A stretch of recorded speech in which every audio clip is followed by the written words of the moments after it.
Du coup, enchanté à toutes les personnes qui ont qui ont bien voulu rester. Ce qu'on va voir aujourd'hui, donc du coup, les 3 erreurs à ne pas faire quand on écrit des articles.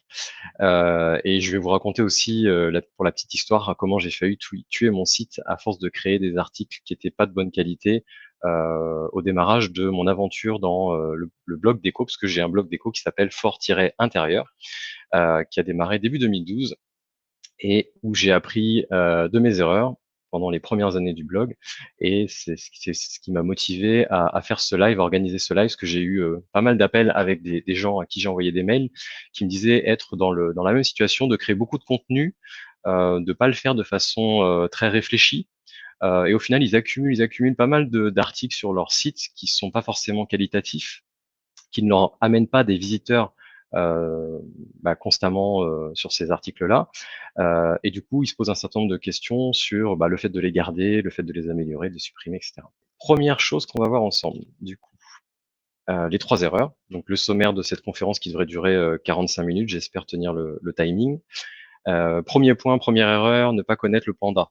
Donc, pour ceux d'entre vous qui, quand on leur parle de panda, pensent aux eaux de Beauval ou de la Palmyre, je vais vous expliquer rapidement. Alors, on rentrera jamais dans la technique.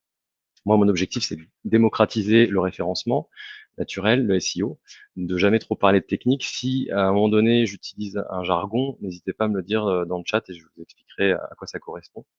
Donc le panda, on va voir le panda qui est une mise à jour de l'algorithme qu'utilise Google pour le référencement. On verra la deuxième erreur qui est d'écrire des mauvais articles.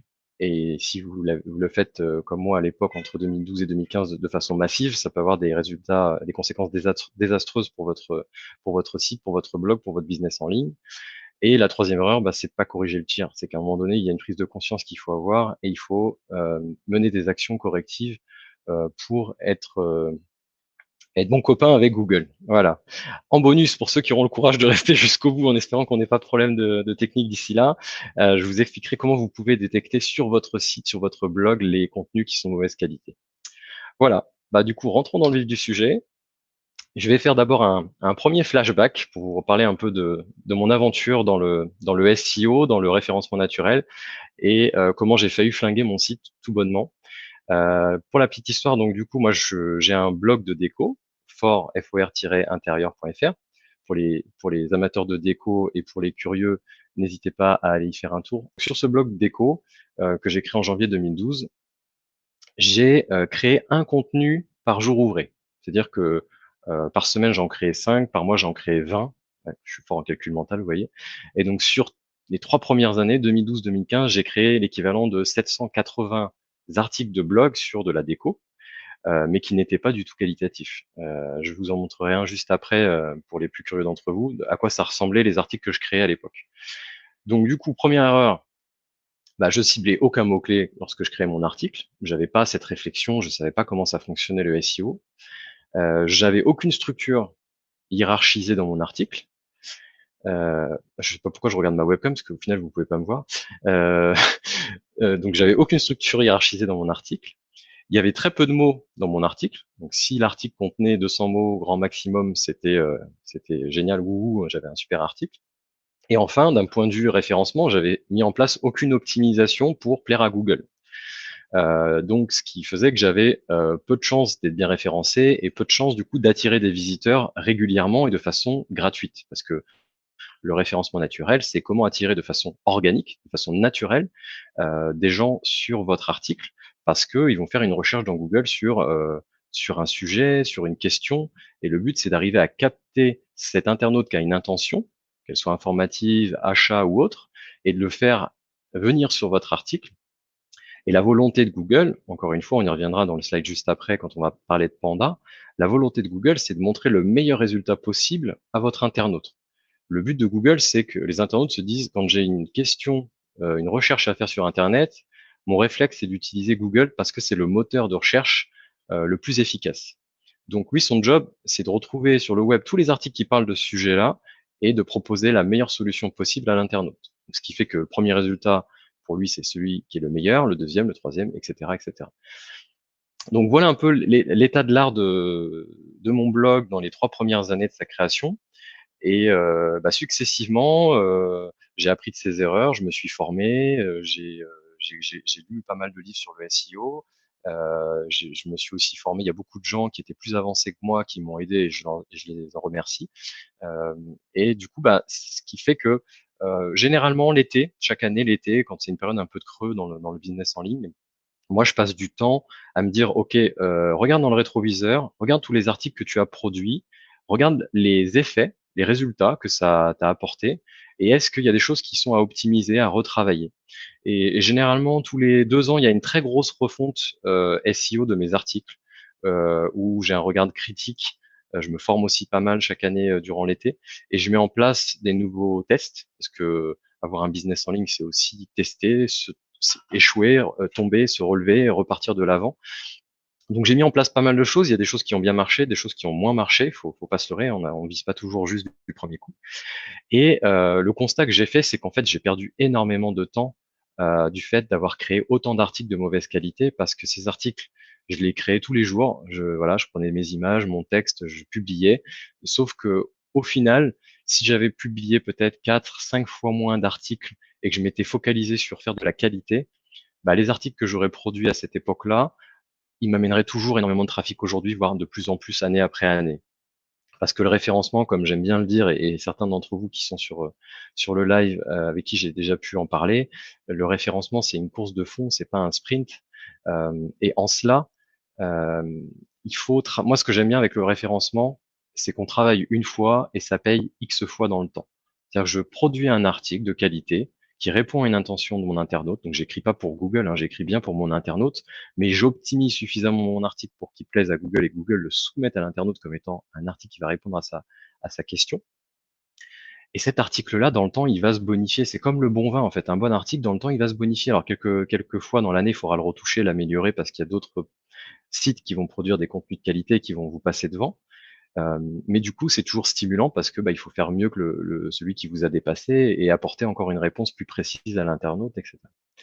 Donc moi, si je devais vous donner qu'un seul conseil dans ce live, dans cette conférence, c'est si vous êtes un web entrepreneur, vous créez des contenus, d'ailleurs je vous encourage à le faire si vous le faites pas, vous créez des contenus pour votre persona, pour votre client idéal, qui l'intéresse, des questions qui se posent, faites en sorte de pas créer énormément de contenu, mais de vous focaliser sur de la qualité. Quand vous allez créer peut-être que 10 contenus dans l'année, assurez-vous d'avoir bien ciblé euh, le sujet, d'avoir bien structuré votre article, d'avoir apporté un maximum de valeur, et vous verrez cet article-là va se bonifier dans le temps et va vous apporter toujours du trafic naturel sans que vous ayez à dépenser des centaines ou des milliers d'euros en pub Facebook. Le slide suivant, on va parler de l'ami Panda. Donc, je vous ai mis une belle photo d'un panda. Alors, l'algo panda, alors c'est pas un algo en tant que tel, c'est une mise à jour de l'algorithme de Google. Il est sorti aux États-Unis en début 2011 de mémoire et en France à l'été 2011. Donc ça fait un petit moment qu'il a été mis en place par Google et Google aussi chaque année, chaque mois, chaque jour, il apporte son lot d'améliorations à son algorithme et ce qui fait que il affine aussi son algorithme pour être de plus en plus performant. Quelle est la volonté de Google lorsqu'il lance cette mise à jour de l'algorithme Panda? Google, il veut lutter contre tous les sites qui produisent des contenus de mauvaise qualité et qui détournent un peu les règles du jeu du SEO pour être dans les premiers résultats. Son objectif, c'est vraiment de cibler les articles du web et de ne montrer à l'internaute que ceux qui ont de la valeur, qui répondent bien à la recherche, à l'intention de l'internaute. Donc, pour ce faire, Google c'est un algorithme, hein, c'est un robot, donc il y a pas d'être humain derrière. Donc, il va inculquer à son algorithme comment détecter des articles qui, euh, qui essayent de ne pas jouer les règles du jeu, de tricher, et il va les sanctionner. Et les sanctions, ça va de moins de visibilité pour le site au global, parce qu'il y a un certain nombre d'articles qui sont peu qualitatifs et que Google estime que les choses sont faites sciemment pour détourner les règles du jeu. Ça va jusqu'au bannissement, c'est-à-dire la pénalité en disant voilà, vous avez produit un site, ce qu'on appelle une ferme de contenu. Donc c'est créer plein de petits contenus qui n'ont qu'une vocation, c'est d'arroser la toile et d'attirer des visiteurs comme ça, sans forcément apporter une réponse tangible à l'internaute. Donc il y a trois principaux critères qui vont intéresser notre ami Panda, hein. pour que votre panda soit, soit en bonne santé, qu'il ait un pelage reluisant, il va falloir que vous lui donniez un contenu unique. Donc par contenu unique, on entend quelque chose qui n'a pas été copié-collé d'un autre site et que vous avez intégré dans votre article. Contenu de bonne qualité. Alors, qu'est-ce qu'un contenu de bonne qualité? Ça, c'est la question qui revient souvent quand je fais du coaching en individuel, en référencement naturel. Euh, les coachés me disent, bah ok, c'est bien beau, voilà, Google, il veut des contenus de bonne qualité, mais comment est-ce que je crée des contenus de bonne qualité? La question qu'il faut vous poser, c'est, en gros, mettez-vous à la place de votre internaute.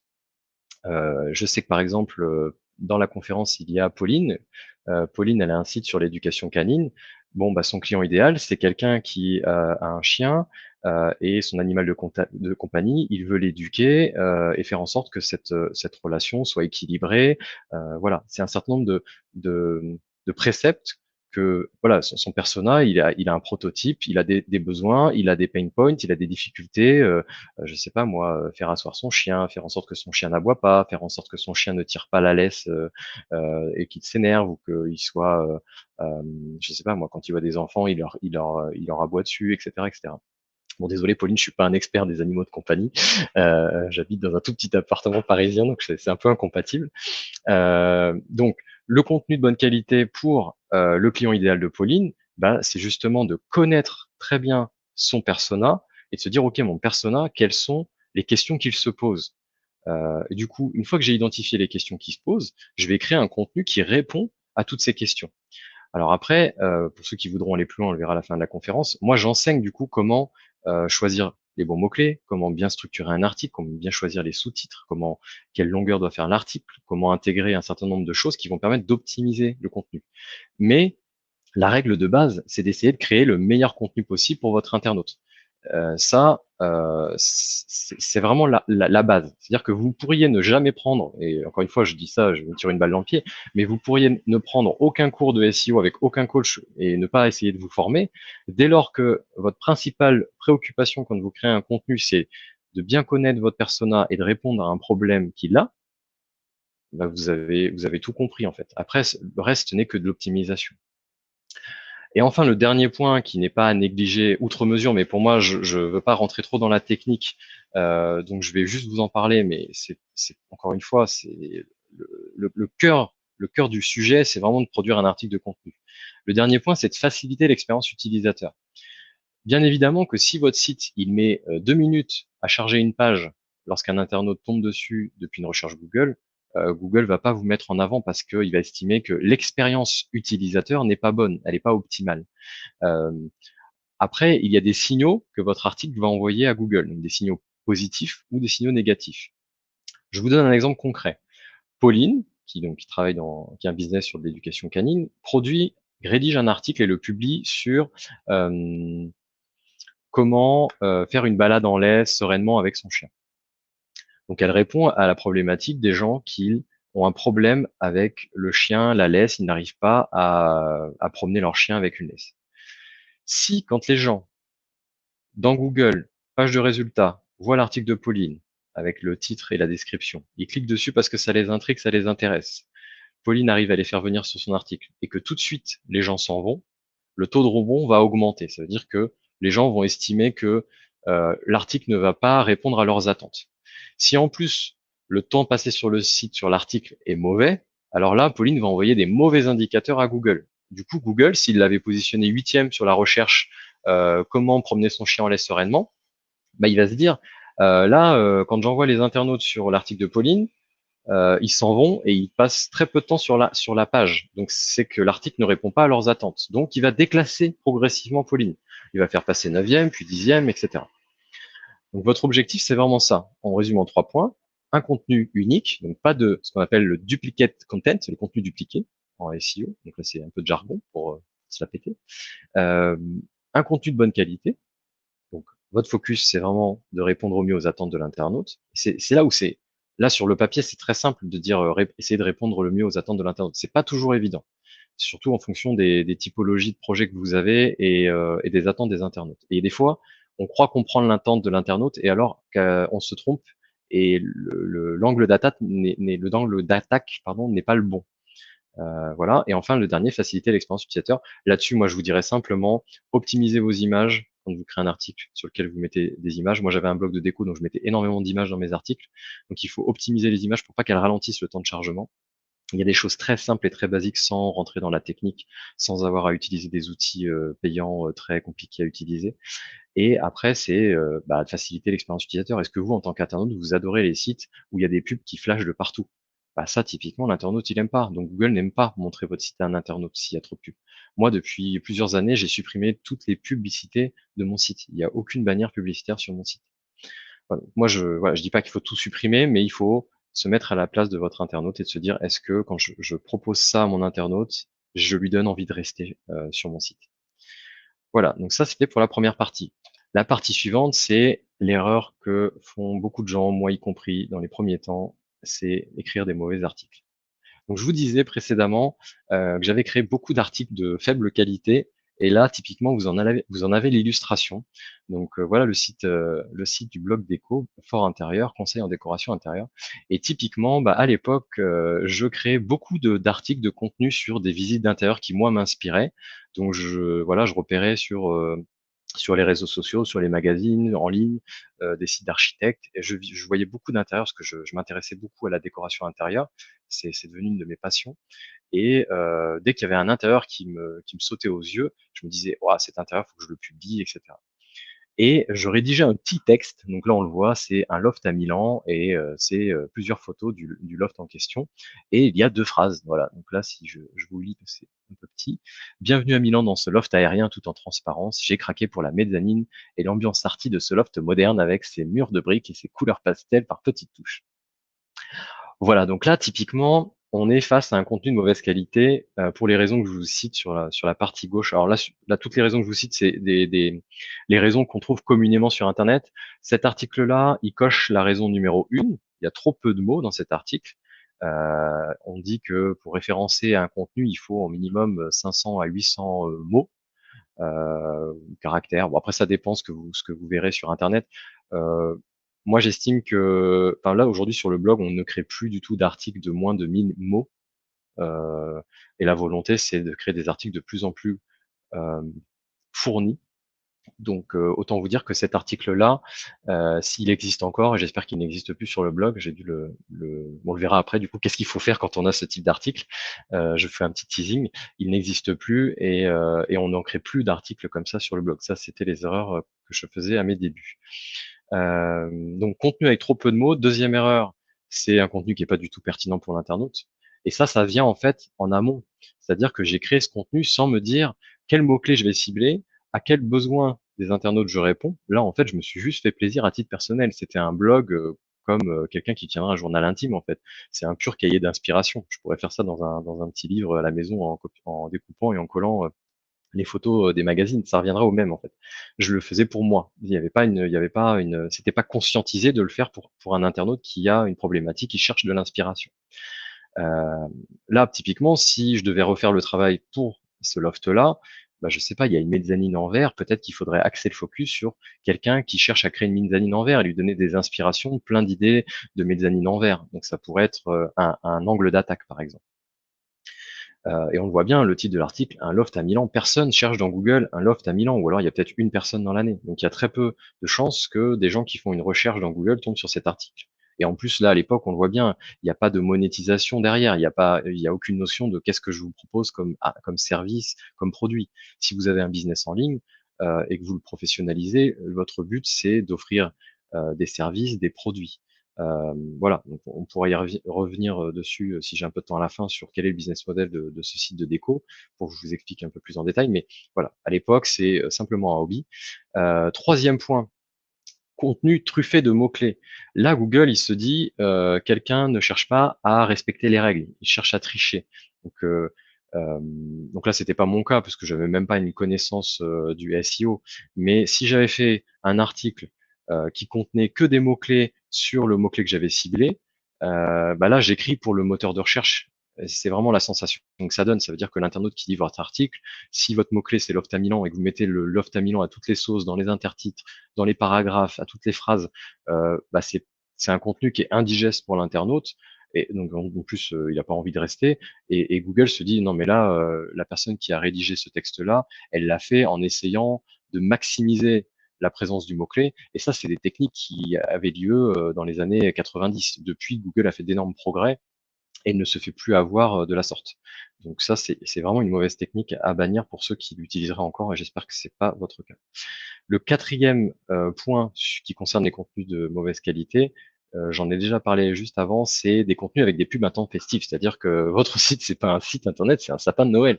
Ça clignote de partout et l'internaute, il a pas envie et pour le coup, ça véhicule une image de mauvaise qualité. Et le dernier point, c'est le contenu, le fameux contenu dupliqué.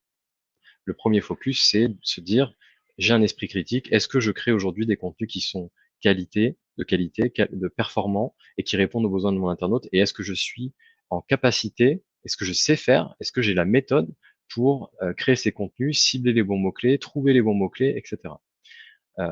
Voilà, donc là j'en ai fini pour qu'est-ce qu'un contenu de mauvaise qualité. Maintenant, ce que je vous propose, c'est de parler des conséquences. Parce que jusqu'à présent, ce qu'on a vu, c'est qu'est-ce que voulait le panda? Donc, il attend un contenu unique, voilà, il faut pas avoir de contenu dupliqué, il faut lui envoyer des bons indicateurs, etc. Donc, voilà, il faut lui donner son bambou et un peu d'espace pour il soit à l'aise. Mais si on ne fait pas ça, qu'est-ce qui se passe? Bah, si on fait pas ça, ce que je vous disais, c'est que vous risquez une pénalité déjà de la part de Google qui va de moins en moins vous envoyer de trafic organique et voire pire, va vous déclasser. Ça veut dire qu'il va plus du tout vous référencer parce qu'il estime que votre site est plutôt négatif et il n'a pas de raison de le mettre en avant sur son moteur de recherche. Ce que je voulais aussi vous expliquer, c'est que souvent on se dit ah oui, je sais que sur mon site j'ai 10 articles qui sont de mauvaise qualité, mais bon, c'est pas grave, j'en ai créé 30 autres, 50 autres, 100 autres qui sont de bonne qualité, donc en cela je compense. Sauf qu'en fait, Google, quand il évalue la qualité d'une page, donc par exemple si vous créez une page de bonne qualité, bah c'est pas que cette page-là qui va auditer. En fait, Google il regarde globalement tout le contenu de votre site. Et c'est pour ça que je vous disais dans l'introduction que j'ai failli tuer mon site parce que j'avais créé 780 contenus de bonne qualité. Je me suis formé, j'ai appris, je sais comment maintenant créer des articles de qualité, trouver les bons mots-clés, positionner un article dans le top 10 de Google sur la première page. Mais j'avais ce boulet en fait qui était attaché à mon pied et qui me tirait au fond de l'océan. À savoir que je créais des beaux contenus et je me disais c'est bizarre, j'ai beau tout faire, mettre en place tout ce que j'ai appris, tout ce que les experts SEO m'ont enseigné et en fait je vois pas de résultats exceptionnels quoi. Je vois des bons résultats mais c'est quand même assez médiocre. Et en fait, ce qui se passe, c'est que je avais créé peut-être 50, 100 contenus au bout d'un an, 100 contenus de bonne qualité, mais j'avais ces fameux 780 contenus qui me tiraient vers le fond comme un boulet. Et ça réduit la qualité au global de mon site. Donc quand Google vient voir une de mes nouvelles pages qui est bien calibrée, qui répond à une intention de l'internaute, qui coche tous les voyants sont au vert, bah, en fait, il se dit ouais, il y a un beau contenu, mais sur le site au global, il y a quand même 700, 800 articles qui sont pas de bonne facture, qui sont pas bons. Donc ce site-là, je lui mets pas une très bonne note, je lui mets une note passable, quoi, peut mieux faire. Donc c'est en cela que euh, souvent sur Internet, parce que j'ai été à votre place, hein, quand on est infopreneur, web entrepreneur, on est un peu couteau suisse. On doit savoir faire des bons produits, des bons services, créer des contenus, faire de la mailing list. On doit faire un peu tout. Et on doit être à peu près bon partout. Donc, c'est pour ça que pour moi, un bon entrepreneur, enfin un bon entrepreneur qui débute, c'est un bon couteau suisse. Après, quand on commence à avoir un peu d'expérience et à avoir des moyens, on peut déléguer les choses pour lesquelles on n'est pas forcément euh, très bon. Moi, typiquement, il y a des choses dans mon business en ligne maintenant que je délègue parce que j'ai appris à les faire. Donc, une fois que je les ai maîtrisées et que c'était pas ce que je préférais faire, je les ai délégués, je les ai sous-traités. Oui, souvent, quand on débute, euh, on veut aller vite. On entend aussi, moi j'ai vu beaucoup d'articles qui disaient il faut publier fréquemment pour être bon en SEO. Non, c'est complètement faux. Moi, je peux vous citer des entrepreneurs aux États-Unis, même peut-être en France, mais j'ai peut-être un peu moins de références, qui produisent un contenu par mois, voire tous les 2 mois, et ils explosent leur score en référencement naturel. Parce que c'est des contenus qui sont hyper denses, ils ont adressé de A à Z le besoin du persona sur ce sujet, et ils ont un grand nombre de commentaires sur l'article, c'est partagé, relayé sur les réseaux sociaux. Tout ça, ça envoie des indicateurs extérieurs à Google. Donc là aussi, on y reviendra peut-être dans une autre conférence, mais il y a des choses que vous avez à votre main sur votre site, sur votre article, que vous pouvez optimiser. Et après, il y a des facteurs extérieurs. Il y a des gens qui parlent de vous sur les réseaux sociaux, des sites qui vous font des liens entrants vers votre article. Voilà, tout ça, ça contribue à ce que Google vous attribue euh, une bonne note. En fait, finalement, ce n'est ni plus ni moins que ça. C'est comme à l'école. En fait, Google, il estime que votre site, il est de qualité, et du coup, il va vous mettre en avant et il va se dire que c'est bon pour l'internaute. Voilà, donc moi, je vous encourage, et j'en reviens au fil que j'avais perdu, à vous dire, à être critique, à regarder dans le rétroviseur, à vous dire, OK, sur mon site déjà, si je regarde les forces en présence, est-ce que j'ai 75% de contenus qui ne répondent pas à ce que je vous ai enseigné aujourd'hui? C'est-à-dire des contenus qui sont pas très fournis, qui sont pas centrés sur un besoin utilisateur, euh, qui apportent peu de valeur. Il y a je sais pas, vous avez été choper un paragraphe sur un autre site. Enfin voilà, vous avez fait des petites erreurs comme ça et commencez déjà à travailler ce qui est existant sur votre site pour l'améliorer. Et après, une fois que vous aurez amélioré tout votre existant, bah là, vous pourrez vous focaliser sur la création de nouveaux contenus. Alors, slide suivant. La dernière erreur, pardon, c'est de ne pas corriger le tir. C'est de faire ce que moi j'ai fait, c'est-à-dire la politique de l'autruche. C'est-à-dire que 2012, 2013, 2014, 2015, je crée énormément d'articles. J'apprends au passage comment créer des contenus de qualité, etc. Et je me dis, bon, plutôt que de retravailler tous ces articles qui sont, c'est un petit peu chiant en fait, c'est de remettre un peu les mains dans le cambouis. Je me dis, ah, je vais plutôt me focaliser sur la création de nouveaux contenus. Oui, sauf que comme je vous l'ai expliqué, bah, cette stratégie-là, euh, elle a ses limites. Parce que bah, je vais créer des nouveaux contenus, mais Google va m'attribuer au global une note qui va pas être excellente. Donc j'aurais beau créer plein de nouveaux contenus, ça va pas avoir l'impact que ça aurait dû avoir si tous mes contenus existants étaient déjà de bonne qualité. Donc la fameuse question en or qu'on me pose souvent lors des coachings. D'ailleurs, je ne sais pas si Delphine est là aujourd'hui, parce que je l'ai eu au téléphone hier et elle me posait cette question-là. Donc, je ne sais pas si Delphine est là. La question, c'est qu'est-ce qu'on fait? Qu'est-ce qu'on fait de ces contenus-là? Et juste après vous avoir expliqué qu'est-ce qu'on peut en faire, pour moi, il y a 3 solutions que je vais vous énoncer. Je vous expliquerai comment détecter des articles qui sont de mauvaise facture sur votre site.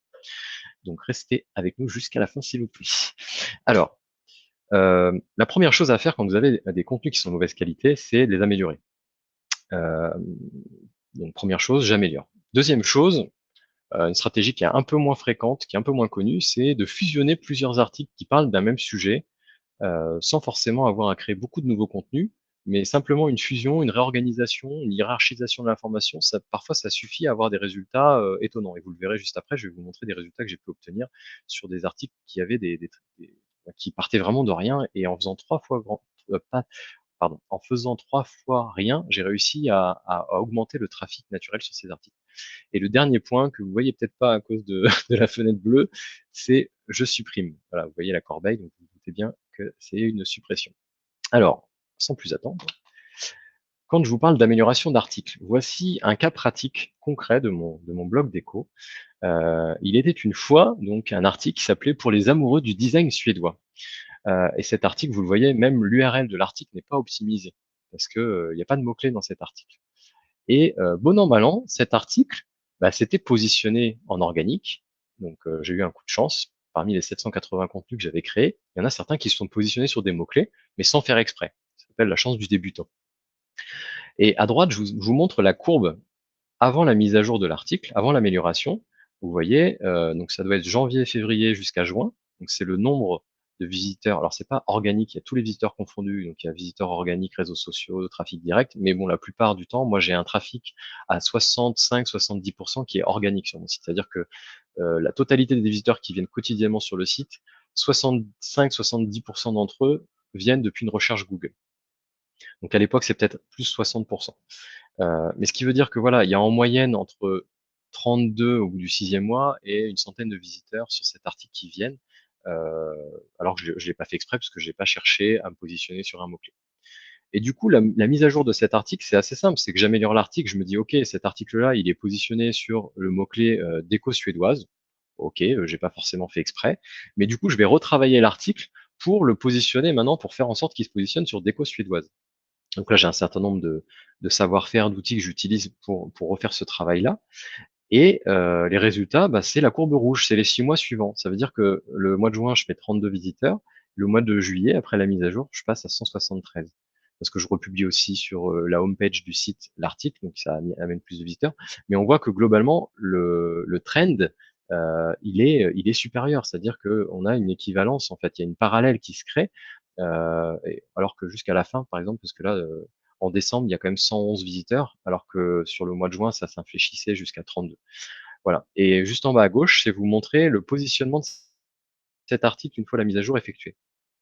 Une fois que j'ai retravaillé l'article, donc on voit que j'ai modifié l'URL, donc j'ai recréé un nouvel article, j'ai repris le texte, je l'ai amélioré, j'ai été positionné en deuxième position sur Déco suédoise. Alors je sais pas, peut-être que certains d'entre vous vont faire le test, aller dans Google et taper Déco suédoise, et j'espère que l'article va ressortir. Donc là, je pourrais pas forcément vous le montrer parce que j'ai peur de tout casser au niveau de la technique, donc je ferai ça pour un prochain live. Mais du coup, cet article-là, vous pourrez voir à quoi il ressemble aujourd'hui, et vous verrez que j'ai structuré l'article, il y a une hiérarchisation de titres, et j'ai essayé de répondre à la requête de l'internaute. Quelqu'un qui cherche déco suédoise dans Google, à quoi est-ce qu'il s'attend?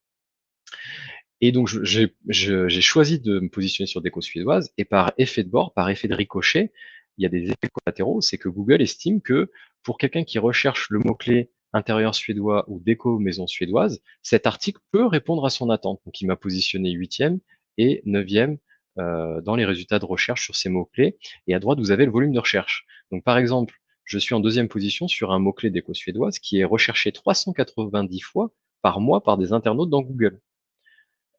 Sachant que je crois que, alors il faudrait que je reprenne la statistique, mais il y a une statistique comme quoi les 3 premiers résultats de Google, donc les 3 premiers sites qui sont affichés en page de résultats de Google, captent 80, voire peut-être même plus, 90% des clics. Donc autant vous dire que si vous êtes au-delà de la troisième position dans Google, vous avez très peu de chances qu'un internaute clique sur votre article et vienne sur votre site. Et moi, je le vois parce qu'aujourd'hui, je suis plus dans une optique où j'ai plein d'articles qui sont positionnés entre la cinquième, la dixième, la quinzième place. Et mon objectif, c'est vraiment d'en amener un maximum dans le top 3 parce que c'est là où je vois vraiment les gros écarts de trafic. Voilà. Alors, on me dit qu'il y a une question sur le chat de Marie-Laure. Marie-Laure, comment as-tu pu connaître les mots-clés organiques sur lesquels tu étais positionné? C'est une très bonne question, Marie-Laure.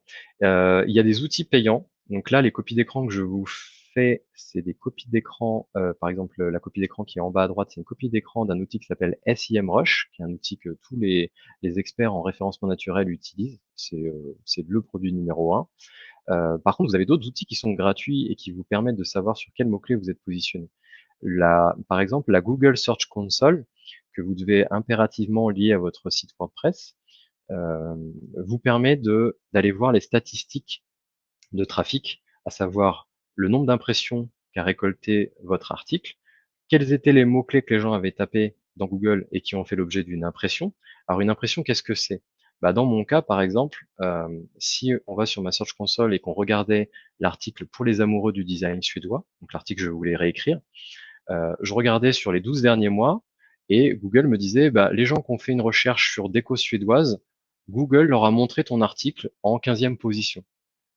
Et il y a eu peut-être 100 impressions dans l'année, donc on a montré 100 fois le résultat de mon article dans Google, et peut-être qu'il y a eu 2 clics. Donc ça veut dire qu'il y a 2 personnes sur les 100 qui ont vu mon article et qui leur a été proposé dans la page de résultats de Google, qui ont cliqué sur mon article.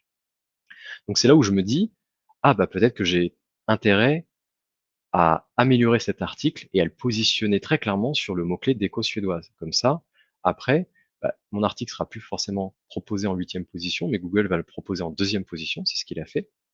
Et du coup, j'aurai beaucoup plus d'impressions et beaucoup plus de clics. Et c'est ce qui se passe. Et c'est pour ça que le trafic organique, le trafic au global, a augmenté sur cet article. Voilà, j'espère avoir répondu à ta question, Marie-Laure. Sinon, n'hésite pas à me faire un petit compliment, un petit compliment, un petit complément, j'y reviendrai. Ah, Katie me dit que je suis même premier sur le mot-clé d'éco-Sudan. Voilà. Bon, j'ai préparé les supports il y a un petit moment, donc je vous avoue que le SEO, c'est mouvant, ça bouge constamment. Donc, écoutez, c'est une bonne nouvelle. Je suis très content d'être premier sur Déco Suédois, surtout que l'optimisation que j'en ai faite, c'est une optimisation qui est à la main de n'importe qui. Moi, j'estime que voilà, cet article que j'ai amélioré, c'est vraiment à la portée de même un débutant. c'est pas la meilleure optimisation d'articles. J'aurais pu vous montrer des statistiques d'articles qui crèvent le plafond. On a fait plus 110% sur le trafic d'un article, et peut-être que je le ferai dans un autre live. Là, l'objectif, c'était de vous montrer que c'est à la portée de tout le monde. Là, c'est un mot-clé qui a un volume de recherche qui est certes pas très élevé, il y a très peu de concurrence, parce que souvent dans le milieu de la déco, on est en concurrence avec des mastodontes comme Ikea, La Redoute, Maison du Monde, tous les sites qui vendent des produits et qui essayent de se positionner, parce que c'est des e-commerçants, donc ils essayent de se positionner sur des mots-clés comme table basse, canapé convertible, canapé scandinave, etc. Mais ils vont pas se positionner forcément sur un mot-clé déco suédoise, parce que l'intention de l'internaute quand on tape déco suédoise n'est pas une intention d'achat.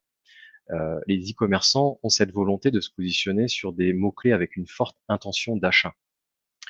Euh, et c'est ça qui fait toute la différence aussi, c'est que vous pouvez amener votre internaute à vous connaître, euh, à vous trouver, à créer cette notoriété, à le faire inscrire à votre newsletter, à lui proposer des articles et des mails de qualité, et vous allez créer une relation qui est différente d'un e-commerçant. L'e-commerçant, lui, il va vouloir directement se positionner pour montrer sa table scandinave à rallonge, parce que l'internaute a tapé en Google table basse à rallonge pas cher.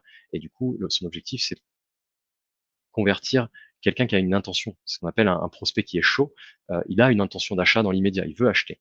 Donc là, c'est une stratégie qui est différente. Pour le cas pratique que je vous montre, c'est vraiment plus créer de la relation avec l'internaute, venir au tout début de l'entonnoir de conversion, c'est-à-dire il a une inspiration, il cherche de l'inspiration sur la déco suédoise, il va tomber sur Fort Intérieur, et peut-être que par la suite, je vais être en capacité de lui proposer des articles qui va pouvoir acheter pour aménager son intérieur avec de la déco suédoise. Voilà. Bon là, c'est pour la petite aparté, on s'écarte un peu du sujet du jour. N'hésitez pas du coup si vous avez des questions. Je passe au deuxième point. Deuxième point, la deuxième stratégie, quand on a des articles de mauvaise qualité, ce que je vous expliquais, ça consiste à fusionner plusieurs articles. Et là, j'ai un cas concret. Alors, je vous avoue que j'en ai pas fait énormément des fusions d'articles, mais il y a quelques années, j'ai fusionné plusieurs articles qui parlaient du même sujet. C'était 4 articles qui étaient pas du tout qualitatifs, qui étaient des visites de hangars qui avaient été transformés en loft d'habitation. Et un fameux été où je me pose, je prends un peu de recul et je me dis tiens, j'ai plein d'articles qui parlent enfin j'en ai 4 à l'époque, j'en ai 4 qui parlent de hangars transformés en loft et je me dis mais chacun ils n'ont pas beaucoup de visiteurs, est-ce que j'aurais pas intérêt à les fusionner et à faire un article découvrez comment transformer un hangar en loft, des idées d'inspiration, des réalisations que les gens ont déjà faites. Et donc j'ai cette idée-là et je me dis tiens ça voudrait valoir le coup de tester, voir les résultats que ça pourrait avoir. Et les résultats, bah, c'est que le trafic cumulé de ces 4 articles a été multiplié par 4. Donc ça veut dire que chacun de ces articles unitairement avait un trafic par exemple de 100 au global. J'avais 100 visiteurs cumulés sur ces 4 articles. Je les ai fusionnés, j'ai créé des intertitres, j'ai réécrit un peu le sommaire, la conclusion, et bah, j'ai multiplié le trafic de ce seul article par 4. Donc, encore une fois, c'est des petites choses que vous pouvez faire sur vos contenus existants. Ça ne demande pas un travail titanesque, mais c'est simplement se dire, tiens, moi, dans ma thématique sur mon site web, j'ai plusieurs articles peu qualitatifs qui parlent d'un même sujet. Est-ce que je n'aurais pas intérêt à les regrouper autour d'une même thématique? Moi, j'avais identifié du coup que il y avait des mots-clés qui étaient recherchés par les internautes comme hangar aménagé, loft hangar industriel, hangar transformé en maison. Donc là, c'est tous les mots-clés que vous voyez sur la partie droite de l'écran. Et voilà. Et du coup, je me suis dit, bah, je vais supprimer mes 4 articles là et je vais les rediriger vers un nouvel article que j'appellerai entrepôt transformé en loft parce que c'était le mot-clé que je ciblais. Et donc vous voyez, aujourd'hui, cet article-là, il est positionné sur 44 mots-clés. Donc encore une fois, ce sont des effets de bord positifs. J'ai créé un article que Google estime de qualité. Je l'ai créé pour le mot-clé entrepôt transformé en loft. Et bah, je me suis positionné sur 43 autres mots-clés que celui que j'avais ciblé. Et j'ai des positions qui varient, vous voyez, entre la 1, la 2, la 3, la troisième et peut-être des positions un peu plus lointaines. Et cet article-là, aujourd'hui, il m'apporte 219 visiteurs organiques par mois. Là, la copie d'écran que je vous montre en bas à gauche, c'est une copie d'écran de l'outil SEMrush. SEMrush ne mesure que le trafic organique.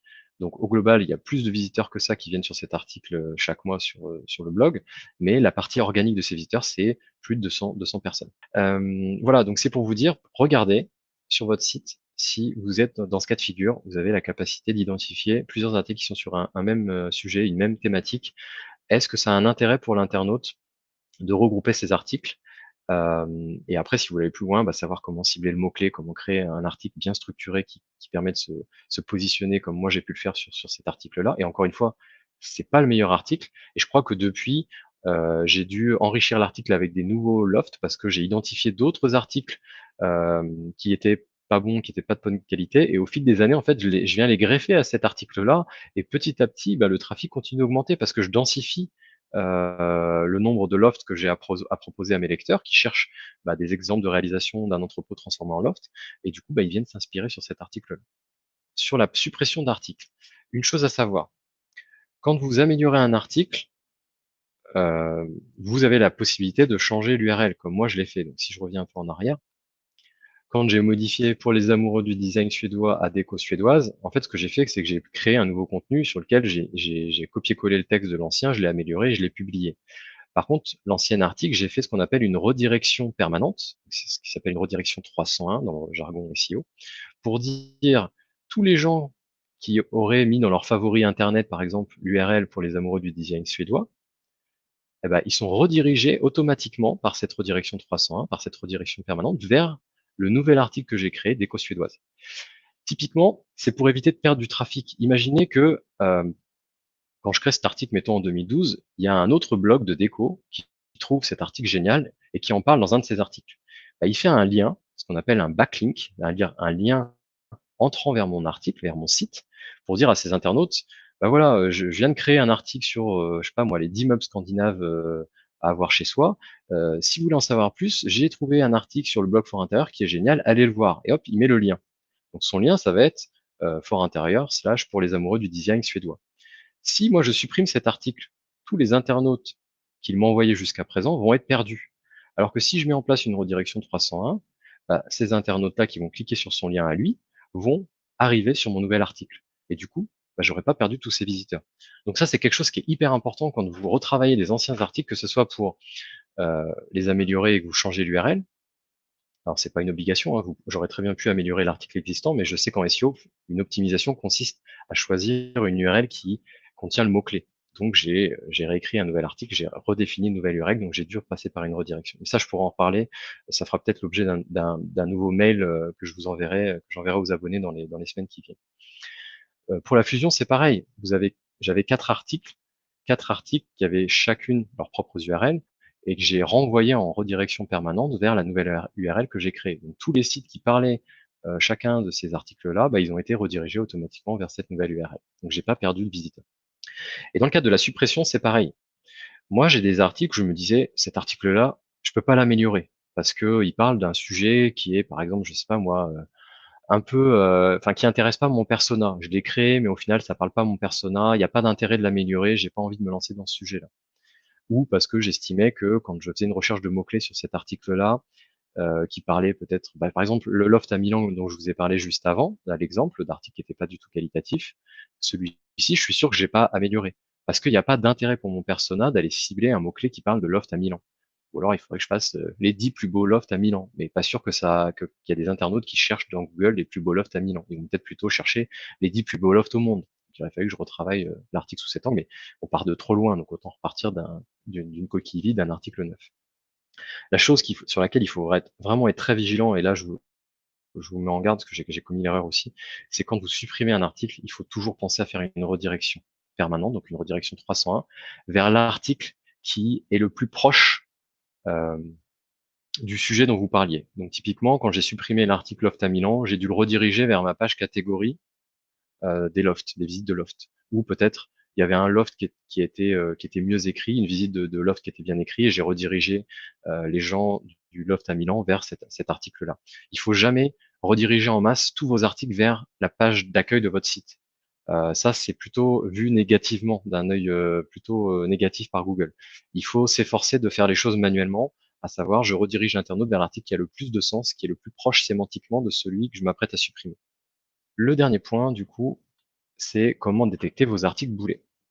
Si vous avez cette problématique-là, vous avez au fil des années accumulé beaucoup de contenus qui sont pas forcément de bonne qualité, qui ne respectent pas les critères que j'ai énoncés précédemment, vous avez un moyen manuel de le détecter.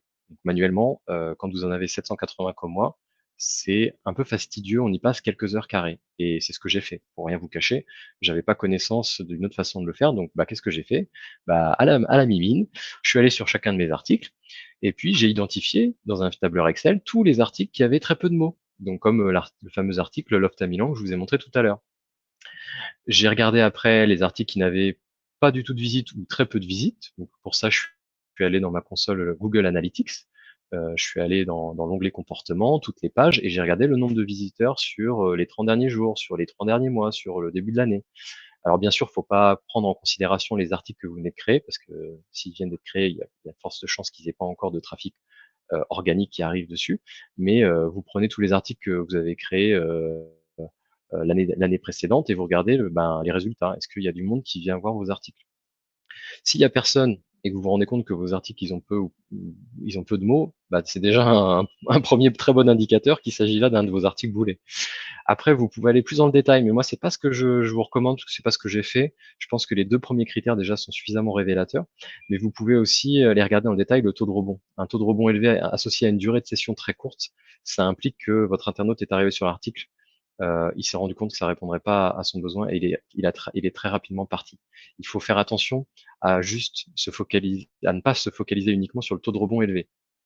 Le taux de rebond élevé, ça calcule le nombre de gens qui sont arrivés sur votre article et qui n'ont pas été voir d'autres articles de votre site.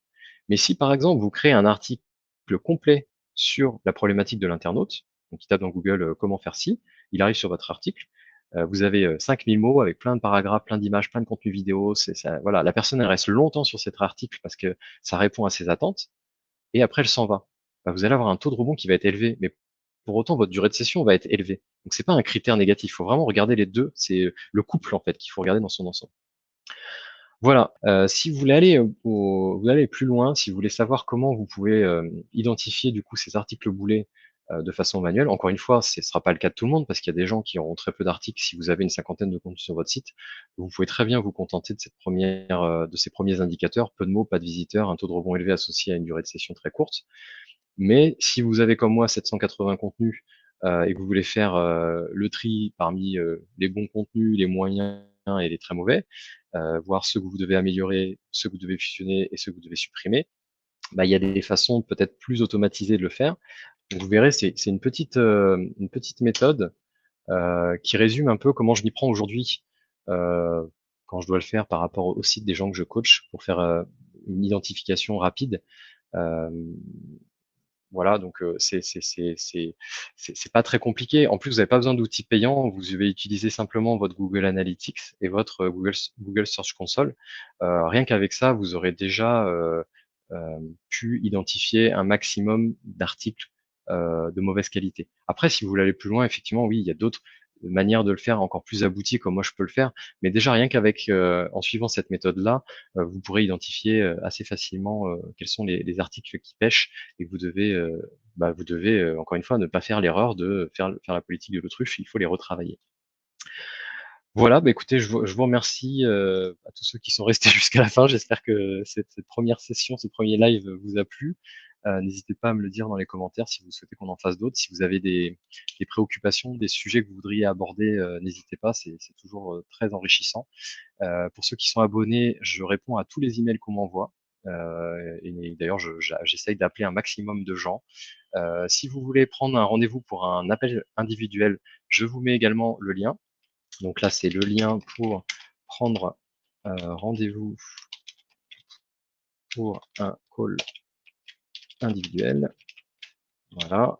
Donc vous verrez, c'est un petit calendrier dans lequel vous avez mes dispos.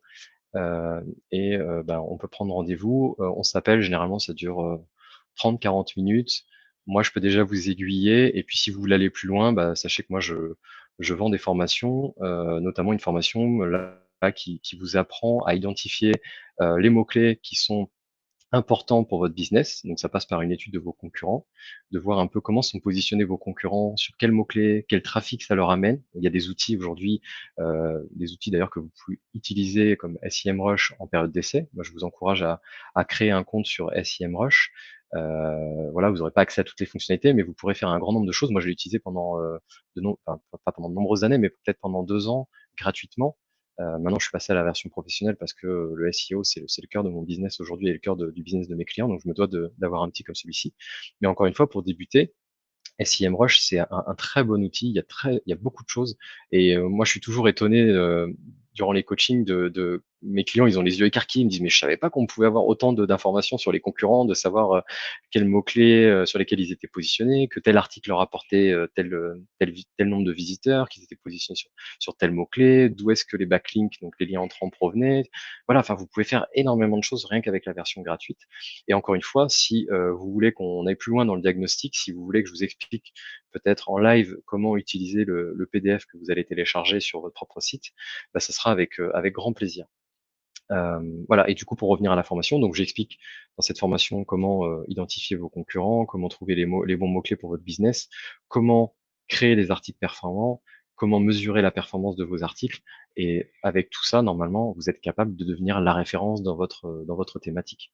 Moi, aujourd'hui, c'est la volonté de mes clients, des gens que je coach. Chacun est dans un business de niche et son but, c'est de devenir la référence, d'attirer le maximum de visiteurs organiques, de moins dépendre de la publicité Facebook. Parce que bah, quand on est entrepreneur comme vous, comme moi, on dépense énormément en pub Facebook pour attirer des clients, attirer des prospects. Bah, je sais que c'est une stratégie qui est comme une fuite en avant parce que voilà, on doit toujours dépenser plusieurs centaines, voire milliers d'euros par mois et que c'est pas forcément très pérenne. Donc je dis pas qu'il faut pas le faire. Au début d'un blog, au début d'un site e-commerce, au début d'un site entrepreneurial, il faut créer le momentum, il faut investir sur de la pub Facebook. La pub Facebook, elle a cette qualité indéniable de créer de l'immédiateté. Vous avez des résultats immédiats. Le SEO, c'est plus pour des gens qui se lancent sur une course de fond. Les résultats sont jamais immédiats. Vous allez produire des contenus, ça va pas porter ses fruits avant plusieurs semaines, plusieurs mois. Des fois, vous serez frustré parce que vous aurez la sensation d'avoir tout mis en place et les résultats seront pas au rendez-vous. Et des fois, vous aurez créé un article en vous disant, oh, ça marchera pas forcément très bien, et c'est là où ça pète le score. Donc voilà, c'est un peu ma philosophie depuis quelques années maintenant. J'espère que bah, certains d'entre vous seront amenés à la partager et puis je vous dis à très vite, à très bientôt. Merci beaucoup. Au revoir.